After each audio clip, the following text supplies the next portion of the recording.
கிறிஸ்தவம் என்கிற மதத்தை ஆண்டவர் சீஷர்கள் எடுத்து என்ன பண்ண சொல்லல, உருவாக்க சொல்லல. நீங்க போய் சுவிசேஷத்தை அறிவிங்க, நற்செய்தி அறிவிங்க.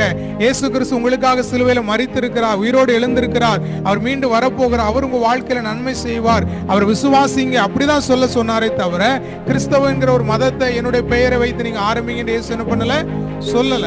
ஆனால் பாருங்க, இயேசு கிறிஸ்துவின் நற்செய்தியை சீஷர்கள் போய் எல்லா இடத்துலையும் அறிவிக்கிறாங்க, ஜனங்கள் அற்புதங்கள் பெறுறாங்க.